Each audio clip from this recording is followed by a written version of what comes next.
السلام علیکم، یو ځل بیا ښه راغلاست. په دې ویډیو کې غواړم چې تاسو ته وښایم چې څنګه کولی شو خپل فیسبوک پیج ته ویب سایټ اډ کړو. یعنې یو ارګنایزیشن دی، هغه خپل پیج جوړوي. هغه چې کله پیج جوړوي نو د دوی ټول معلومات په ویب سایټ کې اوسي. نو دا څنګه باید دوی دا هم وکړي چې خپل هغه فیسبوک پیج ته خپل د ویب سایټ لینک هم اډ کړي.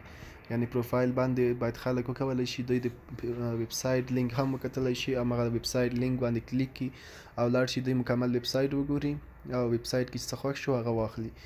نو دا چې څنګه کولی شو خپل فیسبوک پیج ته ویب سایټ لینک اډ کړو، د دې لپاره به تاسو خپل فیسبوک پیج را خلاص کړئ او ښکته به راشي دلته ایډیټ پبلیک ډیټیلز باندې به کلیک کړئ. کله مو چې دلته کلیک کړ وروسته له هغې نه به تاسې دلته ایډیټ لینکس دې باندې به کلیک کړئ.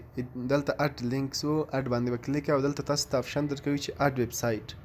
نو تاسو څنګه کوئ، دلته به هغه د خپل ویب سایټ نوم څنګه ورکړئ، دلته به ورکړئ لکه زموږ د ویب سایټ نوم دی چې نور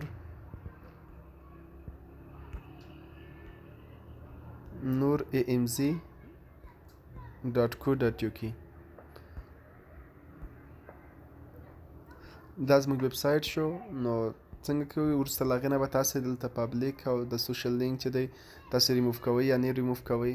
نو وروسته له هغې نه به سیو باندې تاسې کلیک کوئ، ستاسې دا ویب سایټ به هم ستاسې هغه ته اډ شي.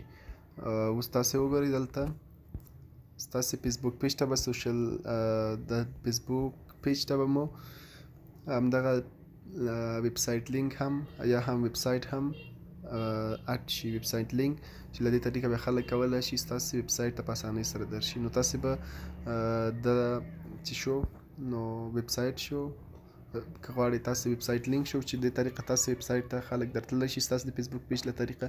بیا که تاسې غواړئ چې ریموف یې کړئ، ریموف باندې کلیک کړئ او سیف کلیک کړئ، ستاسې دا هغه به څنګه هم ریموو بشي، دا کوم فیسبوک پیج البته کوم هغه مو چې دلته اډ کړی و هغه به هم ریموف شي.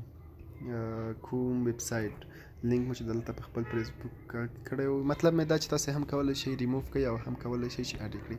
په دې طریقه باندې تاسو کولی شئ خپل فیسبوک پیج ته ویب سایټ لینک یا هم ویب سایټ اډ کړئ.